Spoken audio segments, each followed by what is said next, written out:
Hello? Hello! Oh, man. Wait, do I I gotta see. I don't know if I've got that. I don't know if I've got that yet. I'll be real with you guys. Oh man, next to your chat, identify whatever. So do you just get it like by just chatting in there? Like what's the deal with the what's the deal with that?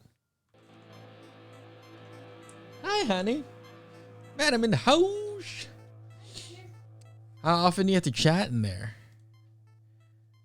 You know what I mean? We're like, what's the deal? What the deal with that? Blah, blah, blah, blah, blah. What's the deal with the airline food? That's so cozy. So we'll get down here in just a moment, y'all. Oh my God, this thing just does not want to focus. Camera's so wide. So wide.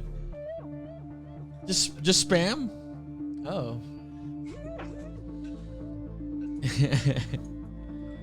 I want to thank everybody that's here at the very top of the show. What's up, Thomas? What's up, Shaq?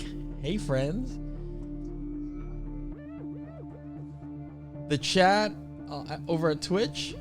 Honey, do you do you want a little dino icon next to your Twitch thing? You should go to twitch.tv or twitch.tv/Twitch.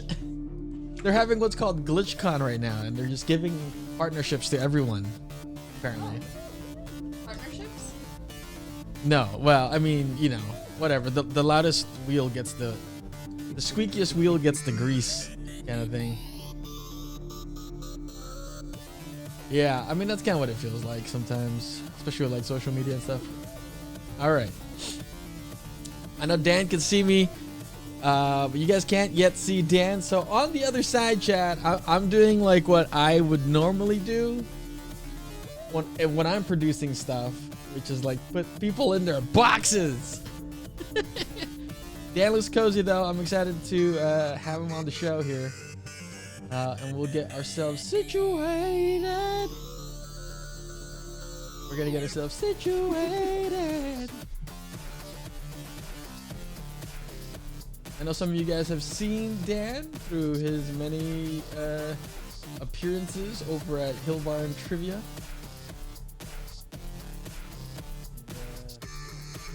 I'm like, I need my eyeballs. You're not though. I mean, not for this. Sam is dancing in the background because I have two cameras. The other one is not on stream right now, chat. So Sam is doing a dance of sorts.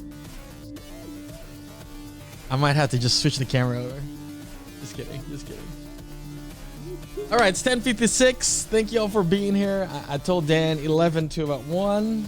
And we'll just hang out and talk about D&D. And if would love it if you guys would join us in creating a character, maybe, and see what it takes. I want to kind of pick Dan's brain about dungeon mastering, how he got started, and what he is most excited for. But you know what? I just want to be completely social distanced here and make sure that we're sticking with procedures. All right, some of you guys might know him, some of you might not. You might see him in the channel as LaughingisDanD, which is terrific name. Screen name. He is a friend of mine and a brother. Yeah, there he is. And advocates for artists and many other people, and is one of the kindest, gentlest, most generous people I know. And I love when I see him angry, because I know, like me, it takes a lot to get him there. So I feel it. Anyway, I'm gonna stop chattering. What's up, Dan? Hey, buddy. Hey. You know, I rarely ever have guests on my show the way that like other shows might have them. Listen, I am honored, humbled, and ready. This is awesome. This is awesome. I almost just want to make this like a regular thing. I'm super excited to be here. Yeah. All right. Let's bring you up on stage. Hey, you know what? What's funny is I was woke up this morning and I was like, you know what I miss? And I was like, I miss Saturday morning cartoons. Yes. And then I sat here and I was like, you know what? Saturday mornings with Green. I love it. I love it. I want to like learn more about this. Where I'm gonna put this away. As cool as it is, Dungeons & Dragons. Like, I want to pick your brain in a second here. After I get you on, can you get a round of applause? Just kidding. Okay. Here we are. Woo! I'm just in the wings. Now we're on. That's my friend Dan. I love it. I love it too, man. Thank you for being here so early in the morning. Hey, first. And that's the show, everybody. Bye. Take care, everybody. Thanks for coming by. Madam is on Hillbarn's channel right now. It's hilarious. Okay, thanks. Bye. Is she really? Yeah. She's gonna log on, I think, on her other thing. Oh, you can't hear me in the Zoom. Oh, so sorry. Oh, no wonder. Okay, is that better? Hello? Yes. Hello? All right. I was doing the delay shuffle. The delay shuffle? It's kind of like the truffle shuffle, but with delay. You're like, Stop me talking. Go now. Well, thankfully the delay on Twitch is not as bad as like other places. All right. Yes. All right, let's do some quick housekeeping. Chat, as you remember, if you can do me a quick favor, hit that retweet. I'd appreciate that. Either like it, hit that retweet. And later today, 2 p.m. PST, we'll be going over to delayed applause. We'll be going over to, oh, look at this. I just claimed a samurai emote. How about that? Oh. I'm doing double duty right now. I'm parked in a different channel. They're doing GlitchCon, which you don't have to worry about. We'll be continuing our campaign over at Quests and Chaos. Oh, we're starting at 1:30. Okay, thank you. Whoops. Nice. Hey, Thomas. Hey, Thomas. That's another longtime friend of mine right there in the channel, who's the half founder of Quests and Chaos. Nice. That's Love right. your show. Yeah, please don't be late. Don't worry, Thomas. I'll make sure we're on it. Yeah. We'll be good. We'll be good. Thanks. That's the producer right there. Right. And also a participant or a cast member, I should say. Yeah, he's one of the players. Yeah, he's one of the players this time around. So I get that that feeling when the other day you're like, wait, is someone gonna DM when I was talking, and you're like, well, I want to play. I literally was. I think I was doing dishes or no. I was in the car because I just got off of. I was switching between yours and Star Stuff's channel while I was driving around doing errons. Yeah. And I clicked over to yours, and you were like, "Oh yeah, somebody said they wanted a DM," and I went, "Wait, what? Who? Who's that?" I love. I want to just sort of make a shift here on your camera. I love that you're generous with how you do DMing, but like I have been itching to see you as just like a player. I would love it. I think what's funny is no matter who you talk to who's a DM, there's always like that little bit. They're like, I want to play, but then you kind of. What's interesting is you reach a point where you go, okay, I'm just a DM and I'm okay with that. Like there's a weird fun pleasure in watching your players or friends or whomever explore this world that you've created specifically for them. Yeah. And changing because of them. I think that's kind of the masterfulness of being of storytelling in that aspect, right? It's just totally. How do the two inform each other in a way that feels very organic and rewarding for everyone?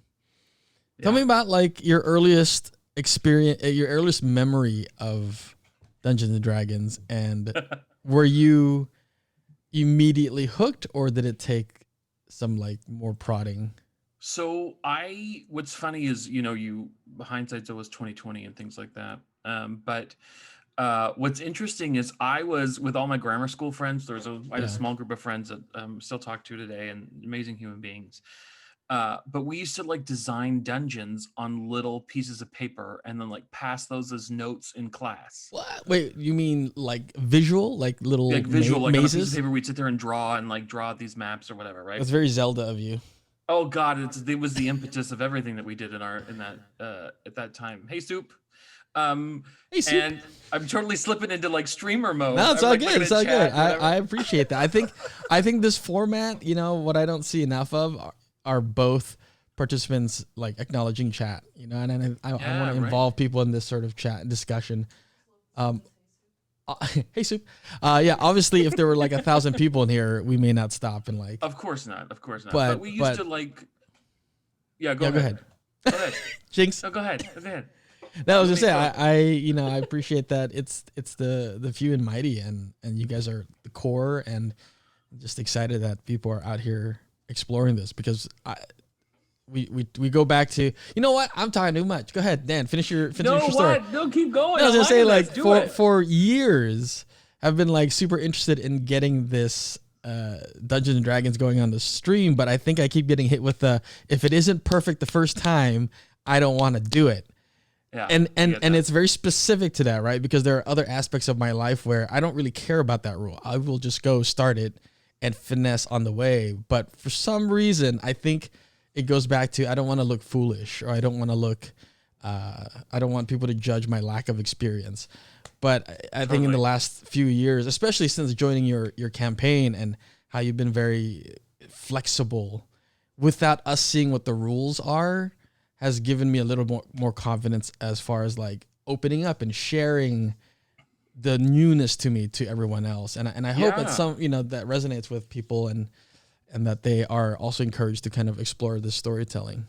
All right. Yeah, back I to you. mean, I think it's what you bring up is a really good point. Is that there is, as with anything in our lives, there's people who are like super gung ho, like, this book is like the word, and you don't like, this is what it is, right? But there's like, in the beginning of the book, there's a whole section on like, this is a game and it's supposed to be fun, and so the DM is in charge of like making sure that people are having fun, and you can bend the rules a little bit, or you can put a little flair on something that doesn't necessarily happen in a game, because the story wants it, right?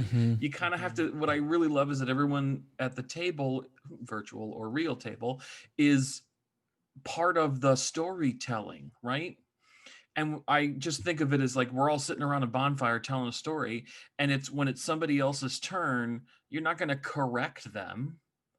It's Right. their part of the story, right? And Right. so that's one of the main pieces that I love about this. So, I didn't really get into the D&D world until three or 4 years ago. Oh, that's pretty new. Yeah, it's fairly new. But I had, like I said, in grammar school and growing up, I always like made maps and did all sorts of things and tried to do games, and then would draw. Like, I just kind of had a natural inclination to what I now understand is the RP, role-playing game that is Right. known as Dungeons You're and basically Dragons. building a house without a blueprint. Exactly. I was walking around going, I think that's a good piece of lumber. Let's use that. Yeah. And eventually there's a roof, and you're like, well, it's sheltering me. So T Games are asked, "Wow, there's still time for me to get into the D&D thing?" Oh my god, yeah. Oh, totally, Star Stuff. Listen, there was in the early stages of when I kind of became aware of this game, and I was watching people like Matt Colville and Matthew Mercer and all of these amazing people, Satine Phoenix, like all these great DMs and people who have been living and breathing this for years. And have known about it. It's like you start to kind of realize that it's a game that and board games in general are going through a resurgence, right? People are, because of the pandemic, and even before that, we were finding board games to be super important and interesting to creating a space away from technology that we can play and share in community and friendship and all that kind of fun stuff. Right. So Right.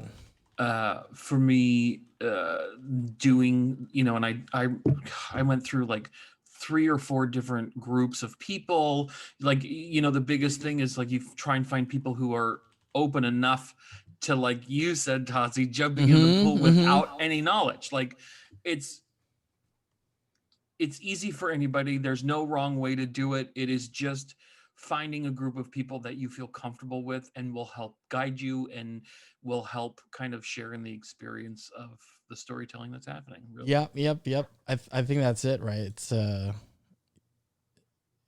get a good guide. But what does that look like? What does a good guide look like? Who are your guides outside of like direct guide, as opposed to like mentor, as opposed to like modeling or like seeing something, you know what I mean? Yes. Yeah, totally. So like, I'm kind of an assimilationist. Oh, what a word. It's the inner Borg for all the nerds out there. But no, it's literally, I like, as soon as I found this and like got engaged in it, I just YouTube rabbit holed and I started watching all sorts of stuff. Like Matt Koval's got an amazing library of just like, these are things I like to do, and then just talking about the game, and then you start watching Chris Perkins and like, Acquisitions Incorporated, and you start watching all of these Critical Role, you start watching all these shows to feel out the game, right? Like, what are they doing? What's going on? How do I, I'm more of that rather than I'm going to sit down and I'm going to absorb this entire book. Right. And I'm going to commit every single thing of this into my memory, like I do a script or a play or a musical. Right. And I'm going to become so well versed in it that I know everything. Now, that'll come, obviously. But for me, it's more like, okay, what's the structure? What's the framework? And then how do I build to that? Right. So like in some of the games we've played, there's been moments where I'm like, okay, so we did that wrong. So let's go back and we're going to do this, or next time, let's change it to this, Yeah. And you, like I said, there's all sorts of people that are going to have their own feelings about rules and stuff like that. And that's totally fine and valid on every level. But you got to read the table like you would read a room, right? How many people are new players? You talked about theater and how you would read a script or any of that. I just want to talk briefly about, or as long as you want, actually, like what has been a boon as far as you being a theater maker and a storyteller afforded you within the game, like within playing Dungeons and Dragons. Like, what is something that, if you can look back and go, wow, that actually like translates really well between the two? Character analysis. Whoa. Right? Because okay. Not what I expected. Really? Yeah. I would say character analysis analysis simply because we, as actors, we're trained to basically kind of absorb and take on a character that is in some way similar to our own, and we're taught to identify what are those similarities, right? So we can kind of latch on to this person and do justice to the story we're trying to tell. When you create from nothing on the fly and improv, right? Improv skills, I think unknowingly you start to make decisions for your character that, I guess what I'm trying to say is you can buy into the humanism or the whatever race you've chosen in D&D, the realness of that character a little bit more, because you have all those building blocks in the back of your brain going, what the situation is getting out of control. What's my intention? Who am I? What is my intention? Right? What am I doing What's here? my motivation? What's my motivation? How are you? How are you? How are you? Yeah. So I think it's kind of, right? Like everybody does that. But I think it's, there's so many skills that you've trained for that, when you take on characters like this, you just kind of like get into it. But I think And I'm going to share a little bit, and you can Yeah. feel free to, whatever. But I've played with a lot of players who can't find their character. Mm-hmm. Like they start and they're like, I want to do this. I want to play a monk, and I want him to be blah, and I want it to be blah, blah, right? And I'm like, okay, great, let's do it. And they start playing this character, and they're like, I don't know what they would do. I don't know who they are. Mm-hmm. I don't know what's going on. I was like, okay, so you got to think of it like that's the hard part, is the role-playing piece, right? Because you're not just like sitting in front of the TV with a controller and the hero's running around with a weapon, or like Right. It's different. The translation is so different. So it's like when somebody's in a game, like one of our games, and things are happening, and you like one of the games I'll share with everybody that we were playing, and it was one of my favorite episodes ever. Tossi's character decided that he was just like, I just want to go on a walk. And he decided to go for a walk, and you literally saw all the other players go, wait a minute, where's he going? Where's he going? What's happening? And he's just like, I need some air. I'm gonna be right back. Don't worry, right? And so you saw everyone kind of like reacting to this in the moment. And so finally somebody was like, I'm gonna go with him. I'm gonna go with him just in case we don't know where we are, right?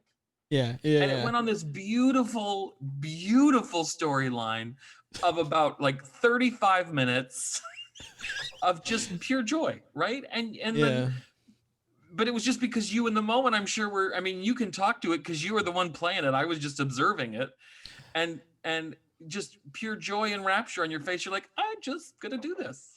Here's the thing. It's the being in that weird in between of not knowing what the hell I'm doing and challenging what the boundaries are. And also putting aside that like part of my brain that's like, don't be the spotlight.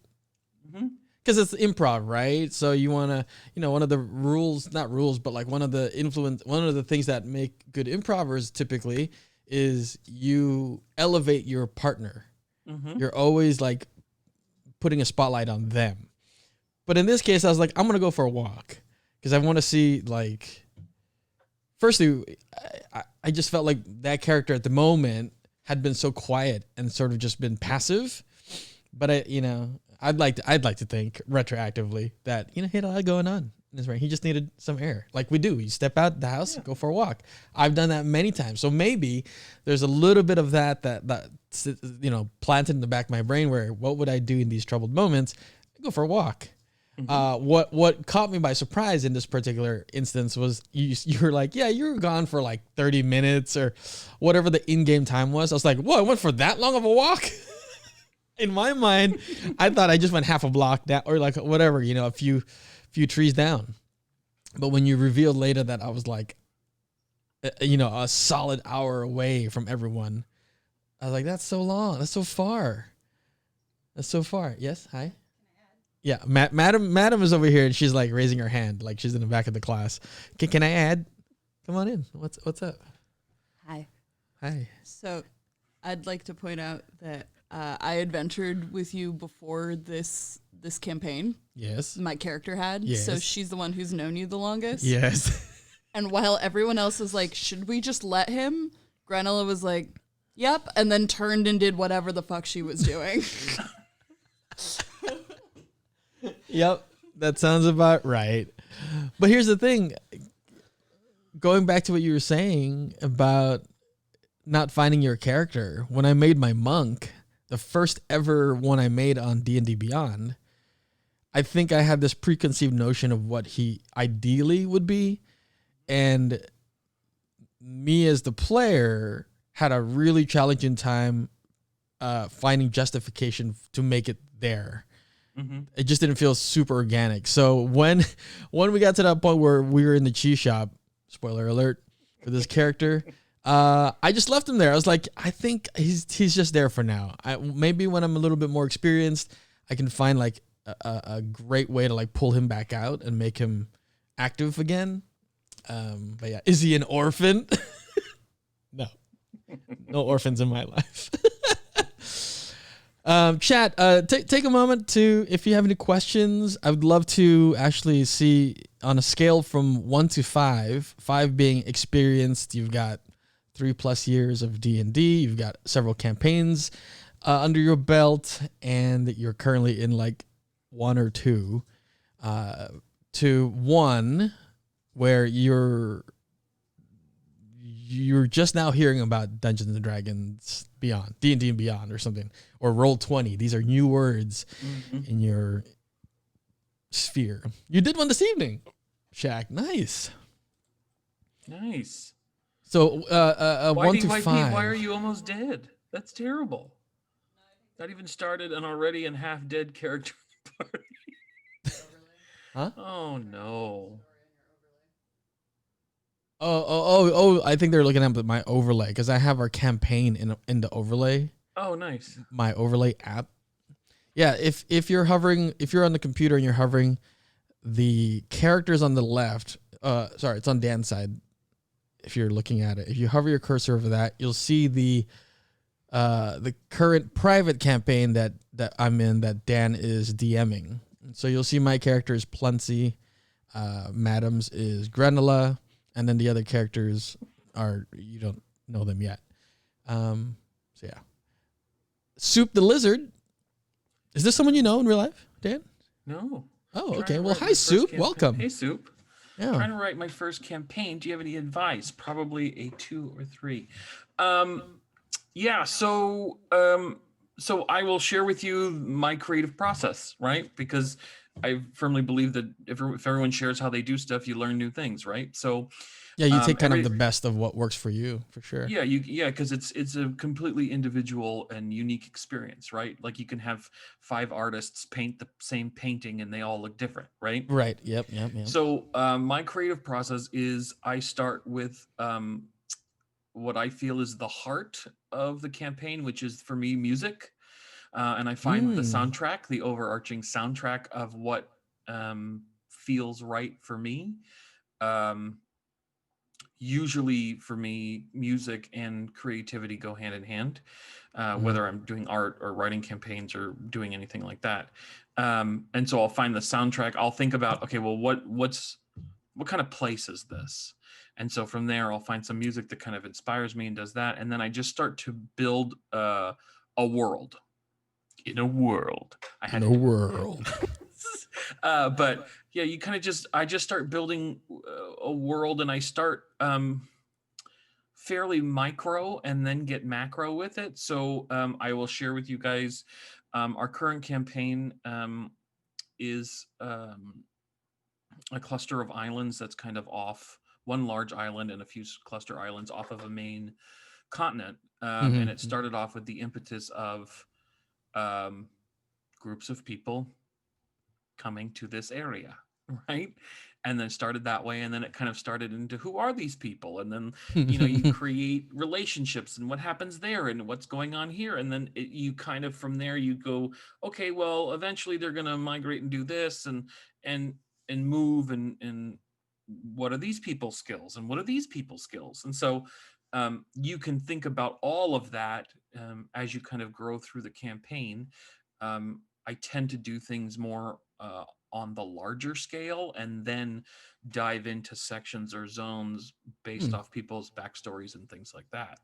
But for me, it's probably find the music, find the heart, then figure out the tone, right? Is it going to be, are you going to be in a cloud city over, flying over a continent in war? Or are you going to be, in the sewers, and because the continent above has been irradiated by whatever, you can come up with a million different things, but it's kind of what speaks to you, and then you literally just start writing. I mean, most people, you've probably played video games, right? We're on Twitch, so you've probably played video games where it's like, hi, welcome to the game. I need you to go pick up a box of apples. And you're like, oh, fine. Just like right? the menial task or whatever. Yeah, right? And it just kind of helps set up the whole impetus of the game, right? Oh, I see thanks for that box. I need you to go to the next town over. And you're like, great. Just, right? Yeah. And so think of it in terms of that as, what do you want? what do you want then to start to play in order to start to have conversations and become engaged with each other, get to know each other, all those kinds of things. Yeah. And do not be afraid to pick up a book of one of these amazing, like, already, they're all in the other room, but Oh, pick is up it one of the like the amazing of player handbook? already, yeah, like this one. Kind of like the modules or whatever. Yeah, the modules. Yeah, So yeah. There it is. this is the one that Icewind Dale. you're playing, right? You're This playing is this the later, wow. What a segue. right? Listen, Hashtag I'm a not corporate sponsored. shill. I'm a corporate shill. Yes, we are playing that today, chat. I know I listed 2 p.m. down there, but it's actually 1:30 p.m. So, just a quick reminder. Yeah, so do not be afraid to get one of these books. Yeah. Or there's places like the Arcane Library, or Dungeon Master groups that will send you newsletters every couple of weeks that are like, hey, what about this? And you're like, ooh, an Right. arcane mage's tower in the middle of a forest? Sign me up, right? Hey, where do you get the so, keys? yeah, and you don't necessarily have to do an epic battle. Epic. Yeah. But you can pick like one shots where you go, okay, this will be one instance or one dungeon crawl just to kind of get your feet wet. I love So that. I hope that answers your question. Yeah, I I know want it was to actually long-winded. like build on that question, because that is a good question. Like, what advice, or when you're doing your first campaign or even your first character, like what are some of your go-to like action, your verbs, as far as like getting some motion going, and putting characters through some kind of like change or motion, I guess.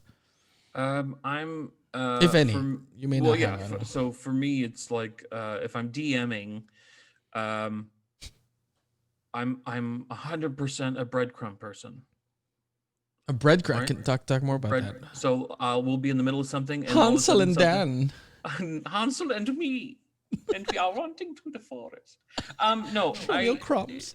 just leaving the breadcrumbs behind us. No, but I will be doing something, and full disclosure, Crean and Madam have both experiences many times. I do interwoven pieces where all of a sudden they'll be doing something, and then something happens, some experience occurs, a dream, an article of something is found, a dream. I dreamt it. I love it. I love that. And so I will leave breadcrumbs out, Mm-hmm. and they don't necessarily have to be picked up, but if they are picked up, it becomes an anchor point. Oh, okay. So I mean, it's like in improv, that's like the offer. Yeah, it's right? 100%. And it's really up to the players to be as observant of it. Yeah. And say yes to that, whatever that might be, right? Yeah, like I walk onto the stage and I go, "Hey, Crean, I really need to fix sewing this quilt my grandmother gave me before she gets here. Do you want to help?" Yeah. Right? And you, I was like, improv, you'd be like, "Yes, and," right? Yeah, or you'd be like, yeah. "Man, I'm gonna make appetizers." "Oh, what kind of appetizers are you gonna make?" Like whatever. And so we're put into this kind of space that, you said something interesting in the beginning that's true is, yes, madam. One of our players said, "I'm allergic." And so sorry, things like that are just hilarious to me. But you talked about making sure you're there to tell everyone else's story or give them the spotlight. Mm-hmm. And I heard a great quote that we hear a lot in the acting community or improv community is,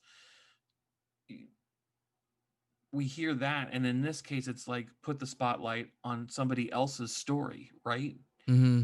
And we're all trying to learn more. I mean, again, big story point, we have one character in our group who has left his homeland, and has now brought his friends, this group, back to his homeland to figure junk out. And like, they've all bared witness to the Samsonite. They're working through the Samsonite. Yeah, but, yeah. It's like you guys are now all a part of and are experiencing all of this with this character. Mm-hmm. right? And so it's like you guys are making decisions or talking or asking questions that spotlight what's occurring for this character, right? And in turn, when things occur, it's done for the other players as well. That's amazing. What are I just want to open it up and remind chat that if you have any questions or anecdotes be or things that bashful. resonate, don't be bashful. Feel free How are to those eggs share. and bacon? I mean, let's be real. Can we talk quickly as a segue? What is food and what does it represent in Dungeons and Dragons? Like I know that when you start your adventuring pack or whatever, or like character creation, it asks you like, you have this food. Like, how important is that? Going back to what you were saying about flexibility, like how many DMs do you know enforce like hunger? I only know a very small amount. Okay. And they'll use some of those DMs use hunger as a device for exhaustion. Oh, I see. So if you don't eat, you become exhausted, right? Because you're lacking nutrients and you haven't, blah, blah, it's kind of like sleep. If you push the clock on sleep, like many of us have done in the course of our lives, yes, the next day we feel exhausted, and sometimes it takes a couple of days. Right. Yes, there is no proficiency with cooking, Pure. No, you say you can get proficiency with cooking. Oh, you can. Can you? That'd be cool. That'd be kind of cool. And my worlds are very blended right now between, and full disclosure, D&D and WoW. So that's right. Dan has also been playing World of Warcraft alongside. Yes. Beer is all the calories dwarves need. Oh yeah. Agreements. What are moments as a player, the last time that you played, that really stuck out with you? As something that, I don't know, it just resonates with you as a person. Oof. There's a lot of that. Yeah, I'm sure. There's a lot of that. I mean, I would say almost every single time we play in the campaign, there is a moment where I just sit there and it's internal, like can't show anything because I'm right, the DM. yeah. But it's like, I'll sit there and I'll just be like proud papa moment. I'm like, oh, look what they're doing. This is awesome. Right. And it's just, and there's so many things that can occur because it's an open concept world. Sometimes I don't even know. I can prep to a point, but there's going to be a decision's going to be made that I didn't plan for because I'm not the character or the person. Yeah. Right. And you're always going to get somebody like, what about this? What about? And then in your DM in your brain, you're like immediately going, okay, build. And maybe you're scribbling down, but not showing anything on camera. That is, yeah. I mean, yeah, sometimes I'll look at your reaction. I think that's kind of the, when you're talking about theater of the mind and you're doing it digitally now. Well, I mean, I guess even in person, you try to call out Poker Face, like he's up to something, or they're up to something, right? Yeah. I look over to your panel. I'm like, what is he planning? What's he doing? What's he doing? Oh, just, building worlds upon the decision that's I think is being made right now, and I've got 2 minutes. Yeah. Sometimes it's like a pressure cooker, and that's another big thing that I love about it. Right? Is the ability to go. Be in a world where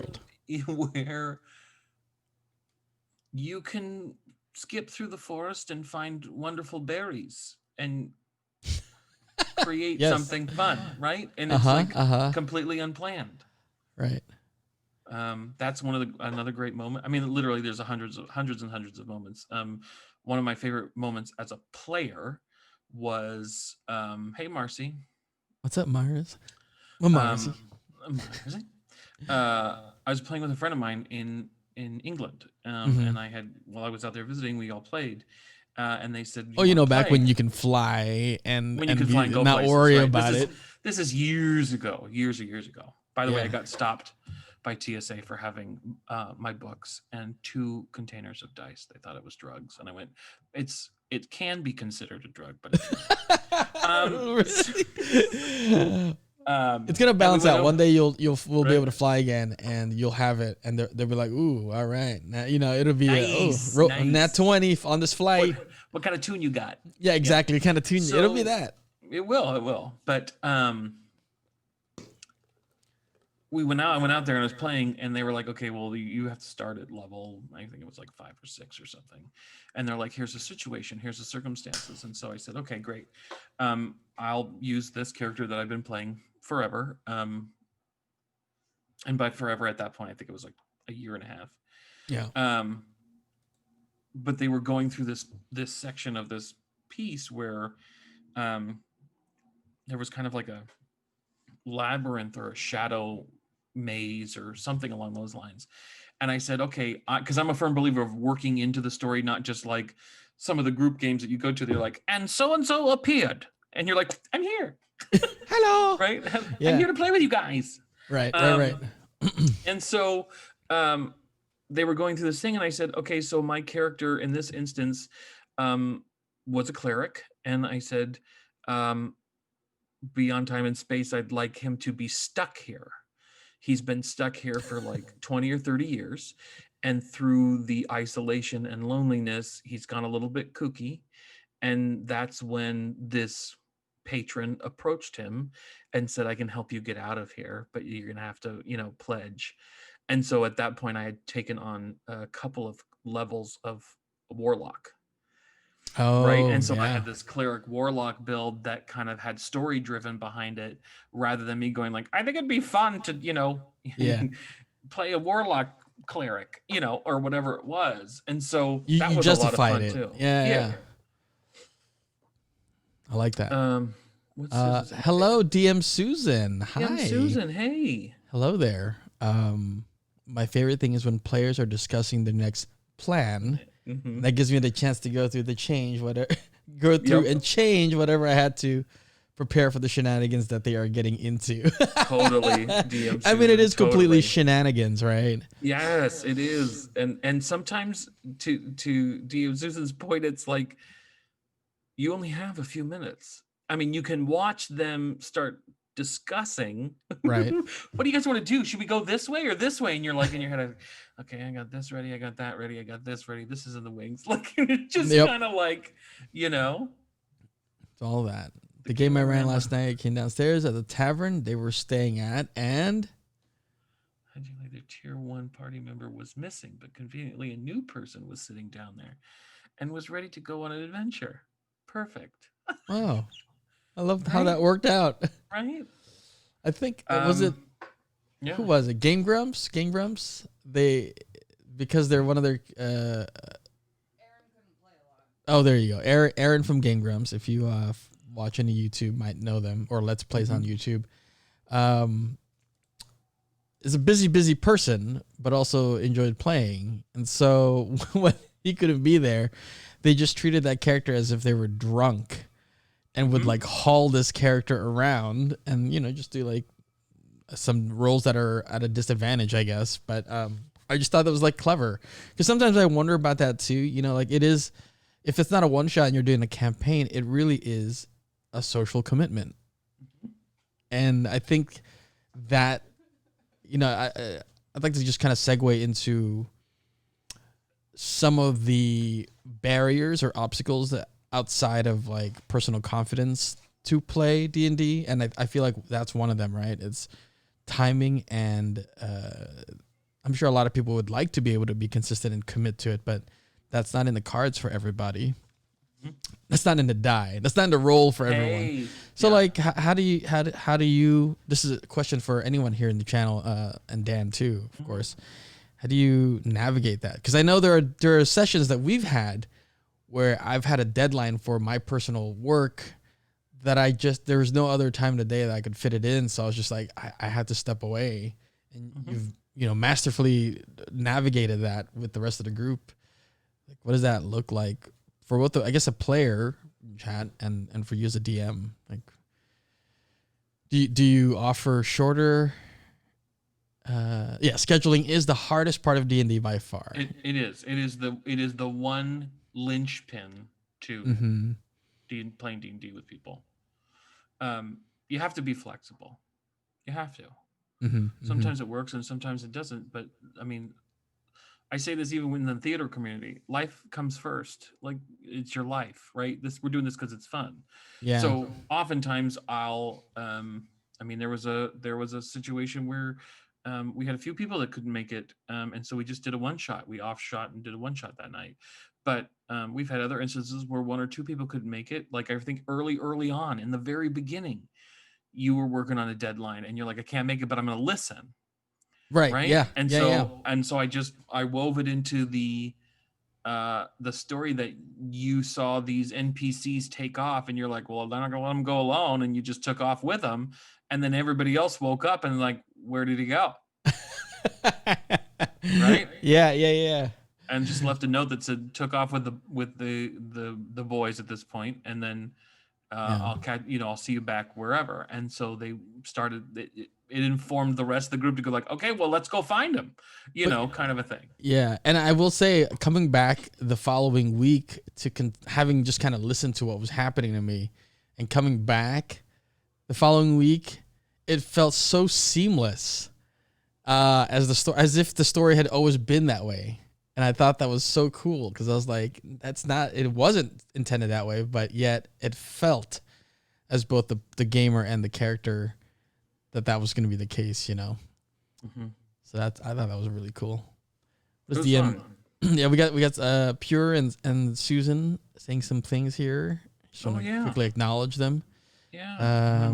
I like that rule though. If we were down one person, my group still play. 2 or more, we cancel.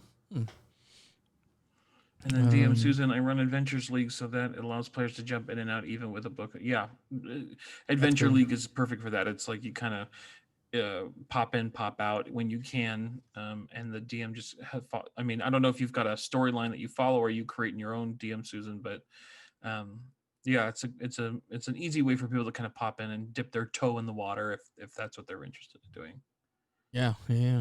Since I moved here to Portland, Oregon, I have a campaign with 3 East Coasters, 2 West Coasters, and 1 guy in Japan.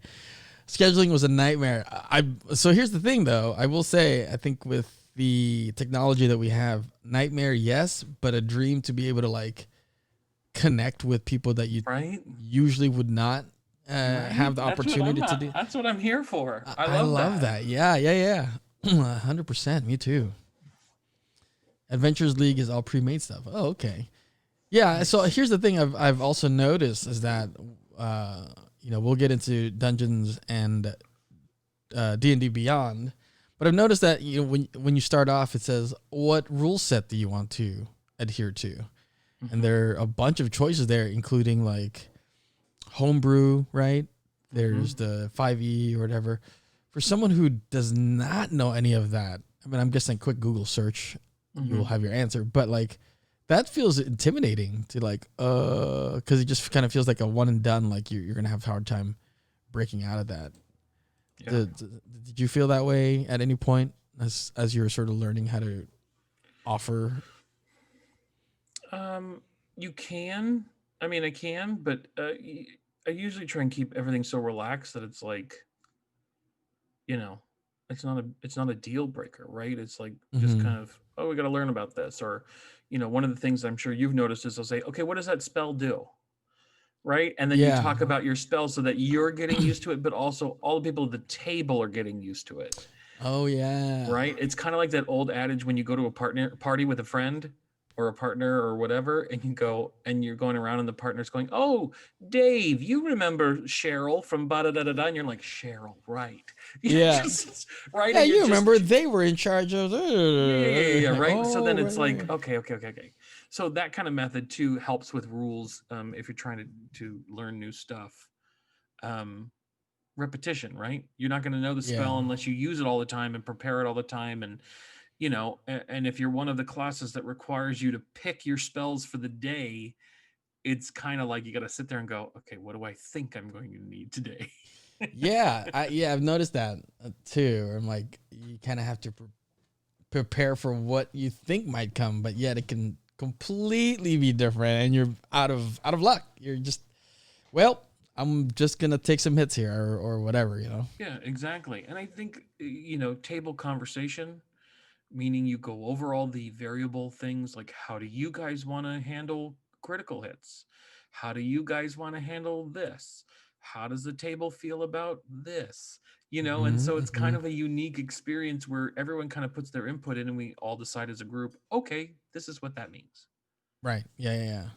I love that. I mean, it's so theater to me. It just feels like collaborative in that aspect, right? Certainly I've showed up to rehearsal feeling unprepared. Conversely, I've also shown up to a rehearsal feeling like, let's go. I'm ready. Like, let me get up on my feet already, Yeah. And, I think, like you said, repetition. I'm excited to be thrown into a campaign down the road where I feel like, let's go. Like, I know this. I'm happy to help now anyone that isn't yet. Because right now, it's like I don't feel I have the capacity to help someone who might have a question about it, And so I'm also at the dinner table listening in. How to use the blender? Oh, okay. All right, Pierre, catch you in a little bit. Any clarifying questions or comments in the channel? I just want to quickly welcome those of you who are new to the channel. My name is Kreen, aka you can call me Tassi. I'm an actor, arts advocate, and I produce live streams both on my channel and assisting my local arts organizations get themselves online. And I'm joined today for the first time ever, really, a special guest on this show. Usually it's just about gaming and shenanigans, and special guest Dan Demers, aka LaughingisDanD in the channel. And Dan is the executive artistic director of Hillbarn Theater, where years ago I did a show called Peter and the Starcatcher, and I met this lovely person. In fact, I remember the audition incredibly vividly because I was like one of the last people there, because I scheduled myself kind of late because I wanted to make sure that I caught the right train, blah, blah. And it was Dan and our friend Jeffrey Lowe, who sometimes you see in the channel as well, as they call me J-Lo. And, I remember reading my sides, and then I think Jeffrey was like, just go ham or do it, go whatever. And I was like, well, I have good control of my body. And so there's a clip floating around. I remember, and I was like doing a dance move. I was like, this character would totally not do this, but whatever. And I remember looking over, and you just looked so gleeful. I was like, yes, commitment. and I actually had no idea. Like I've only ever known one person who worked at Hillbarn, really. I think at the time, that was Erin Yvette, and. For those of you guys who don't know her, she's a voice actor now, primarily. Amazing. Such games as Wolf Among Us. She's Snow White. So it was interesting. I could trace back how I met you, even farther than when I actually met you. Like all the steps. And here we are now. So look at us now. Look at us now. Getting stuck in our living rooms. Yeah, we can't change that, buddy. Can't change that. No, but it's all. So for those of you guys who, we're gonna take a short break here momentarily, just to kind of get up, stretch, get some water. But so that's the channel. If you'd like to follow us, maybe you're having a good time, you're enjoying the vibes. Follow button's right up there.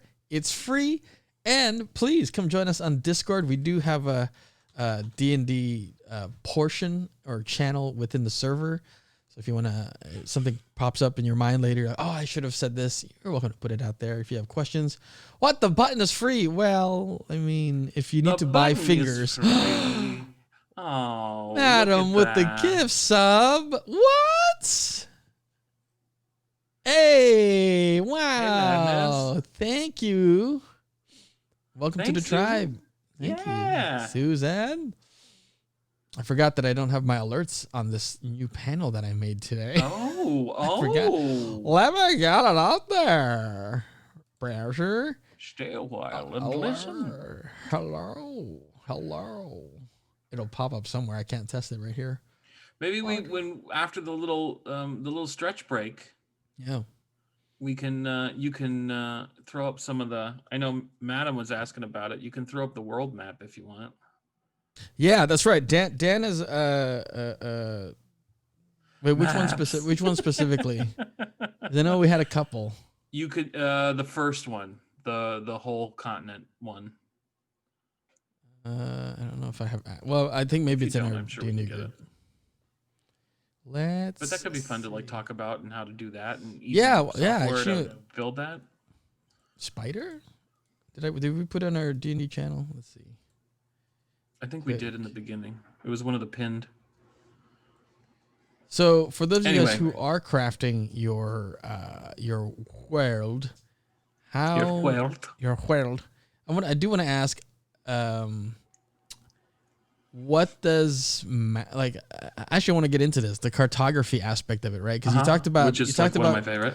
Yeah, and I love that, and because I just remember scenes like in Lord of the Rings where they've got this sort of close up of, you know, Peter Jackson finger pointing at different parts of the map, because he's also a lover of these iconic maps or stylings of cartography, right? Mm-hmm. Yeah, so we'll talk about that after the break, y'all, and we'll just go ahead and take it right now. Yeah, go ahead. And on break, if you want to get up and stretch with us, also get your dice, because we may random roll a character before this is over. Let's do it. Yeah. I'm still muted. Welcome back. Well, this is good. I get to redo it. Welcome back, ladies and gentlemen, boys and girls, creatures of all spaces. Hey, I like that. I'm gonna have to keep that one. Children of all ages, creatures of all spaces. I think that was the line that I was doing. If you're now just tuning in, my name is Crean. If you've been here for a while, you know that this was scheduled today. If you're new to the channel, though, maybe you're lurking, maybe you're interested in what's going on here, you're a big fan or curious in equal parts of the game of Dungeons and Dragons and tabletop RPG storytelling. This is the first time I dare I say episode of sort of, it's not a thing yet. Well, it could be a thing. I don't know. It's gonna be. I feel like I'm like asking you out on a date, Dan. Like, okay, just all I ask is good conversation and tea. Hey, speaking of tea, Right? I wish we could say we were sponsored by some kind of tea, but we're not. In our But hearts, we're we are. powered by coffee and tea. Yes. I got coffee, and you've got tea. Ooh, coffee, tea, and D&D. Oh, get out! It's trademarked, everybody. Write it down. Write it down. Write it down. Sam's giving me a look like, Really? boys. Wild. You make me seem like such a downer. Hey, okay, she's smiling. It's just my chubby fats. Stop it. Flying penis. Not while I'm drinking. Yeah, not while he's drinking. Anyway, thank you guys for your patience. Let's get back into this conversation with my friend Dan. Look at the slow transition though.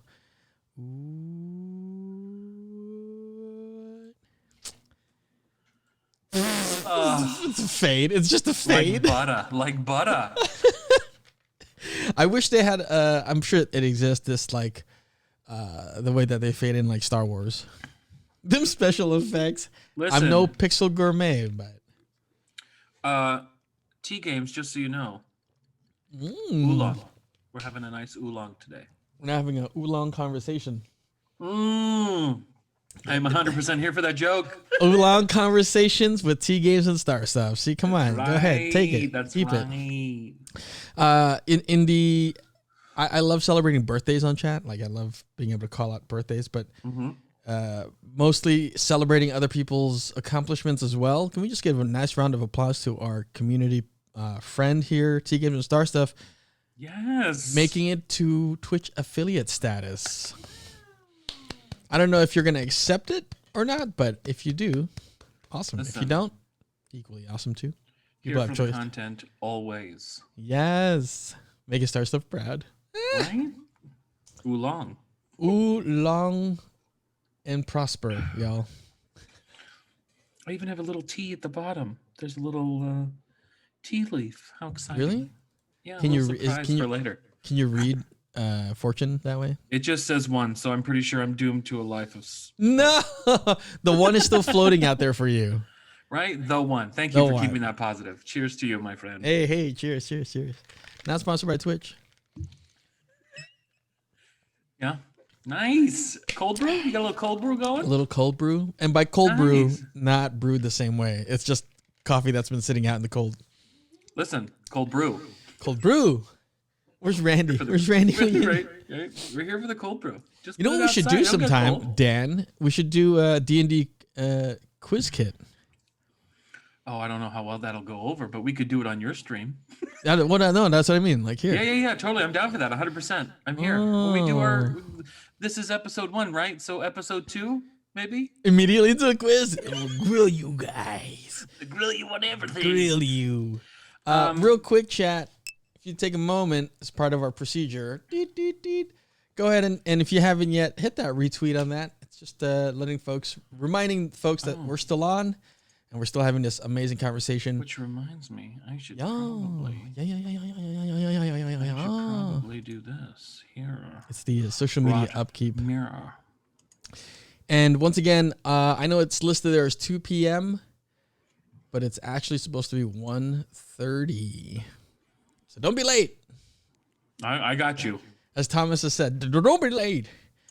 Yeah, I'm interested to see where that goes. I'm excited for you guys too. I was able to pop in at the last week's episode, and very entertaining. But I am interested to see what happens. Me too. Being in it, I'm like, what's happening next? My Twitter timeline is literally 60% Korean RTs. Hey, and now you're a Twitch affiliate. Hey yo. No, I'm kidding. You did that all on your own, of course, with your community. It's how you roll, man. It's how you roll. Well, yeah, and fun facts: Star Stuff's community is delightful and amazing and so supportive and just kind. Right? I'm all here. I'm 100% here for the kindness. I am too. Also, okay, well, related but unrelated. Didn't think I'd get into this topic, but how do you deal with people who create characters that are evil? Because that spectrum exists, right? You can choose to be evil. So how does that person get along with a group that maybe has someone, lawful good or something? Well, okay, so this is what I'll great. First of all, great question, right? Because I think, and if you YouTube dive this, you're going to get thousands and thousands and thousands of videos, right? Because this is something that like people sit at the table and you're always going to meet one player or have that player who's like, I'm going to be lawfully evil and just F with everybody every chance I get. Yeah, and that just sounds like a terrible idea. And I'm here for it. And you just like, how do you play?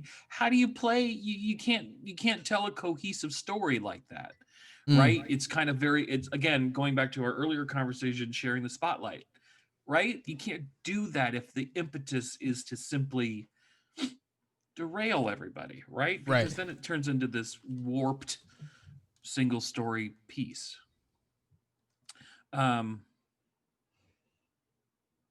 Yeah, that's a great point, Susan. You ask them all to not choose evil.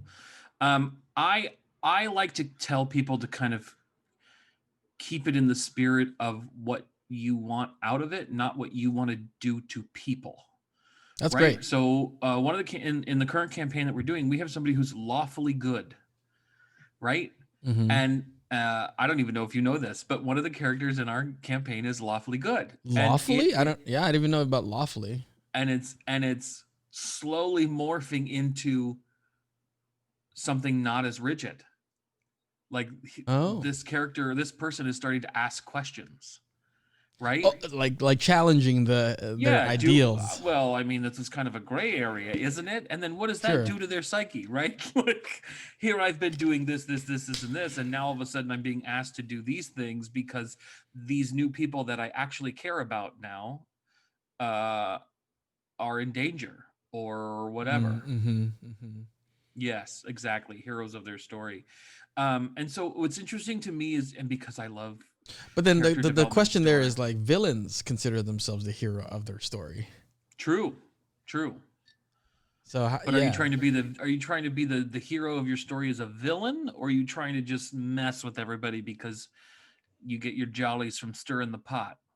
I think going back to what you were saying, I like the idea of, if you're the DM, setting that boundary of, well, I forget the first part of it. The second part is like, you're not going to do something evil towards someone, right?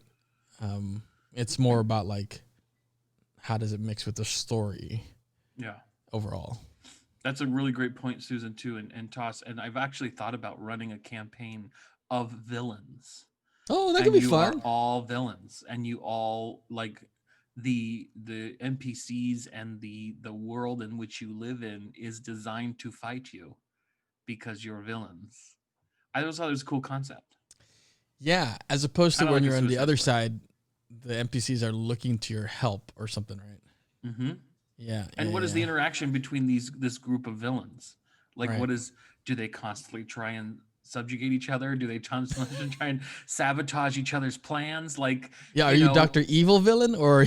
Yeah, right. It would be really interesting, I think, to sit there and go, all right, gang, you enter into town and people just start running. What do you want to do?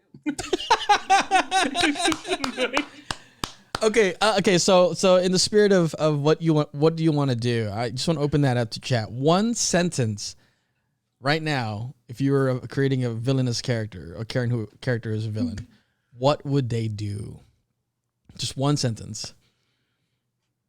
This is great. I love this. Maybe we could do this every week where it's like a question, like one sentence response. What would you do in this moment? So what was it, Dan? You walk into town. You walk in. You and your adventurers walk into the town of whatever. Old style, Tudor-looking homes line the streets of the marketplace. And as you enter the gates of the city, the villagers turn and scream and start running in the other direction. As guards and militia members start to armament themselves and start to approach you. What do you do? I love that. What do you do? I love when you in our group and you're like, you can try. I 100% give Matt Mercer all of that. Because I love that when he does that. And he goes, yeah, you can certainly try to do it. But it's just kind of fun. Like, in this world, nothing, I feel like for me as a DM, there's nothing off limits, right? Within reason. But like, if you can try it in real life, why wouldn't you try it in the game? Yeah. Here we go. The first one. Susan. I would take stock and see what vendor carts got left and take something off there. I like that. Aladdin style type shows. Oh, like it's like open market. Listen, Miguel, I'm here for whatever decision you make. If it was, I'll throw out my thing. Or Toss, why don't you throw out yours? If you were a villain and you walked into town with 3 or 4 other villain friends, you don't have to have a class or anything like that, sure. But you walked in and a little girl was walking across the street, turned, looked at you, and just screamed, and everyone started running. What would I do? I would probably I would turn like a militia. Yeah, I would turn to the group and imitate that scream back at them.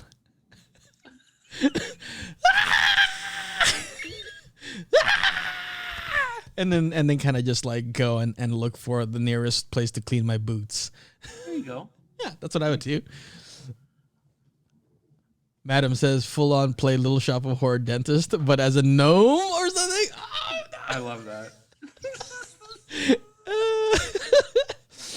I love it. Would try not diving off a 1,000-foot cliff and turn into a goldfish. Well played, Susan. Critter. I don't know. What is that? That happened in season 1 in one of the episodes. No spoilers, but sure. Literally will be stuck to this player and character forever. Wow. It was one of the most epic episodes of just sheer madness. Very funny. Love that. Yeah, I got to catch up on those. Nice, Miguel. I try to work, with information traffic. Ah, okay. So you would establish a network within town. So I totally see like Miguel's character like walking in and like immediately getting contact with the, the underbelly thieves guild and being like, "What's going on here? Talk to me about what's happening." Yeah, What's the yeah, yeah. infrastructure? Because they wouldn't be running What's away, right? No, they'd be standing there being like, "What's this?" Right? And Mm-hmm. Miguel's character would walk up and just be that totally like innocuously gray character that's, "So I hear you got a lot of things going on. What's happening?" I love that. And just Love like that. walking into a situation going, "Yeah, I just, Not the first time. right? I hear you got wine. Talk to me about that." Who are your sellers? Star Stuff says, I would summon my infernal, sit down at the village square, and have a cup of tea while inhaling an unfolding chaos. That is such imagery already right there. And you know what's funny? What? I totally see that happening with Oh, him. yeah. That's going back to what you were saying about infusing the character with the person that you know you are, or are Yeah, at least aware 100%. of, right? Because 100%. knowing Star Stuff now, months later, meeting, Yeah. I'm like, oh, yeah. Totally. Yeah.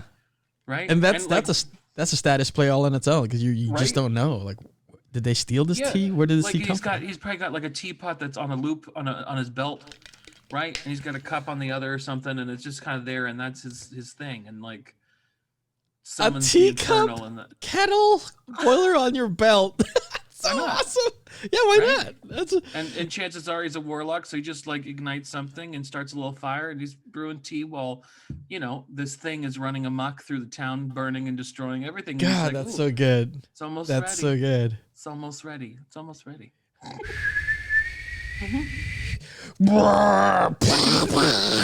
Okay, well, watch the tea, please. Watch the tea.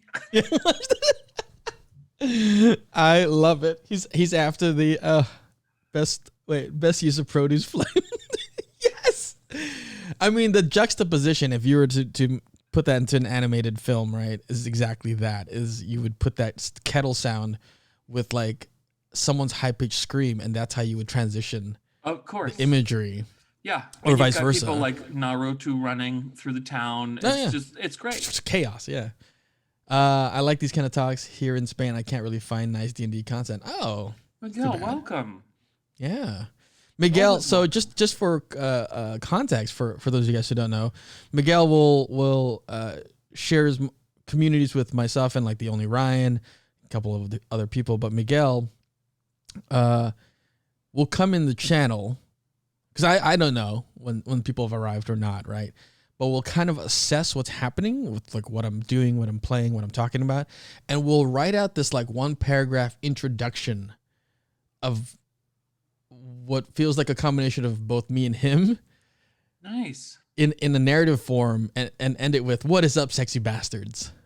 Yes, Like that's always I the love line, that. right? And so as someone who loves storytelling and someone who wants to continue to curate and appreciate storytelling, when Miguel does that, I always read it out loud in a very like, I'll stop what I'm doing, I'll just read it like da da da da da da da da, and then just go. So I appreciate that, Miguel. Love that. Yeah.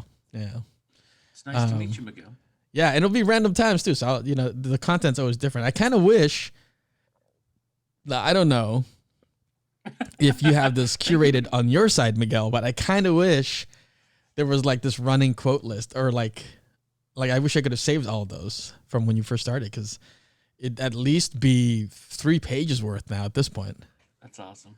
Yeah, it's That's awesome. And that's the power of communal storytelling, I think, Right. And I think what's really cool is that like this question we've asked Chad about, like, you're a group of villains and you walk into town and everyone just screams and runs, like that, something like that can just spark a whole world in D&D, right? Like it can spark this whole conversation, and like, who is your character, and what are they, I don't know why, but I was like, who is your character and what do they do? And in my brain went, who is your daddy and what And what should do? very chaotic in my brain. Very. Chaotic neutral. So I love this kind of stuff, like thinking through and asking questions and building worlds and all that kind of stuff. And so I mean, that's the level of kind of engagement that I think everyone should have with like their characters or what they're choosing to do. Yeah.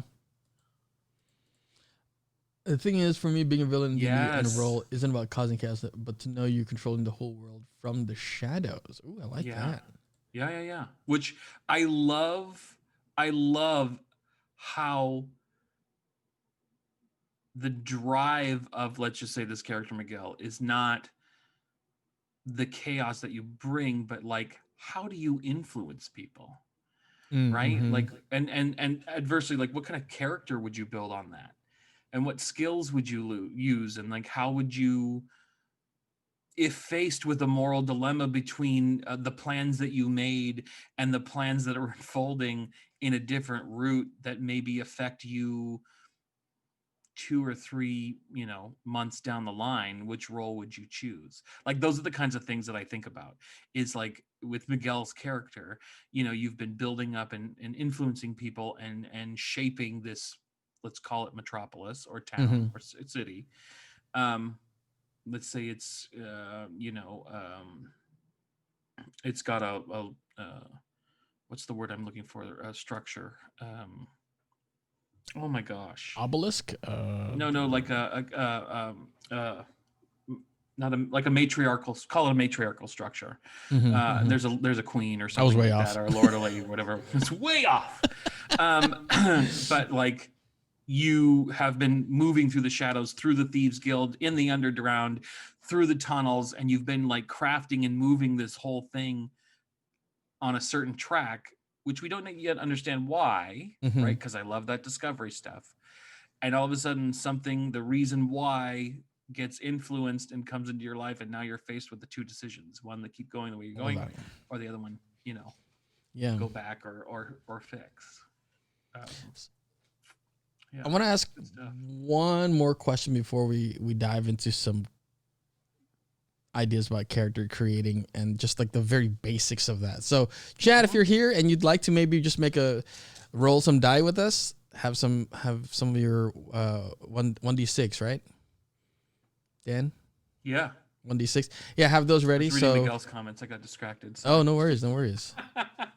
Sure, Yeah. I know you can't really see it here because I can't zoom in on my camera, but just have that kind of ready off to the side, and we'll roll. Is that purple dye? Is it? I don't. Yeah, it is. You are on brand today, my friend. Yeah, it is. In fact, I need to get like a little. I need to get like a die camera, like just camera specifically, so that you can see my rolls on my table. Right. One day, when there's more day. like desk space. One day more. One day more. The question that I want to ask is, in relation to in the same vein that people get or writers get writer's block. I find myself sometimes, because we're in a group, having a hard time making like choices that seem authentic to me, but also serves the story. And so I kind of get into this mode of just like, I'm just going to keep listening. But then if other people feel that way, then it's just kind of quiet, right? So like, you also don't want to force a decision. So like, you as a DM, what do you do to counter that and encourage like play, I guess? Yeah, I mean, it's definitely something that crosses everybody's mind, I think. And the thing that I would say in situations like that is, don't feel like you have to. Don't feel like you have to say anything, or don't feel like you have to make a decision, or your comments or your RP or whatever you decide to say has to influence the story in a certain way. It doesn't. Again, moonberries, right? Like, yeah. I just want to do this. I want to go for a walk. I just need to get out, get some air. Like you said, I would do that normally, right? Just do it. Oh, That's okay. what this is like. It's like you're allowing yourself to just be.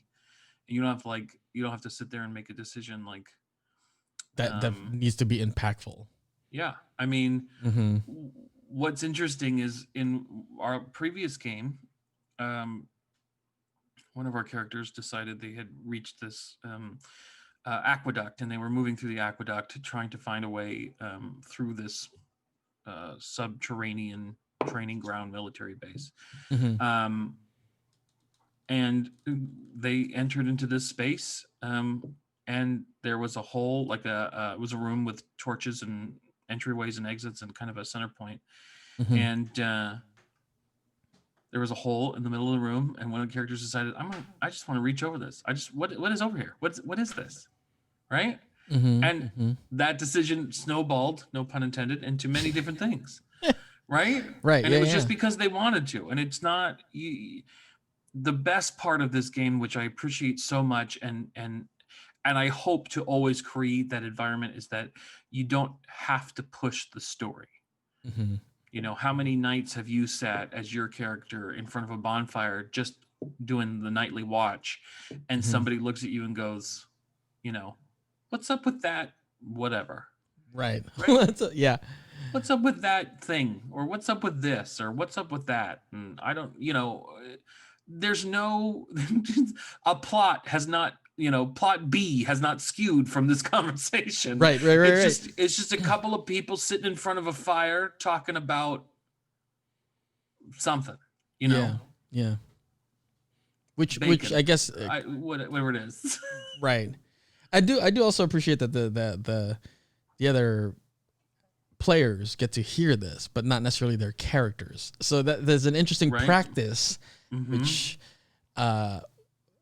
they talk about the actor A and B brain, right? Yep. And there is definitely a D&D actor or player character B brain, meaning you can function overall with your person brain, and within that or outside of it, your character brain, like what the character would do.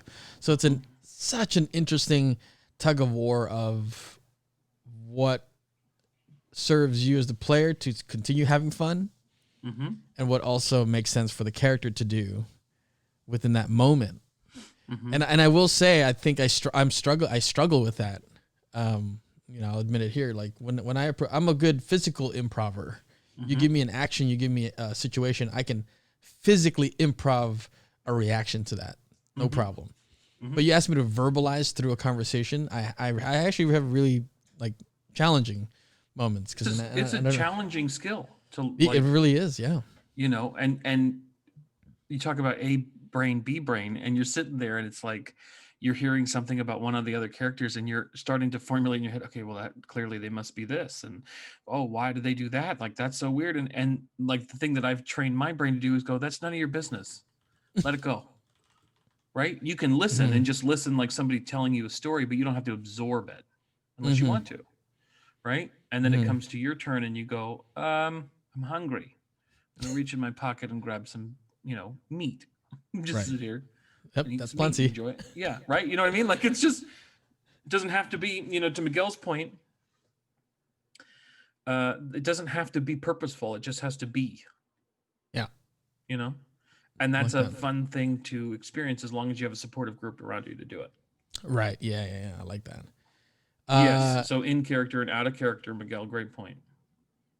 Yeah, out of character. I guess those are more in line with the language of gaming, which I've totally forgotten. I'm like, oh yeah, the actor side of me is like the A brain, B brain. You can just say in character, out of character.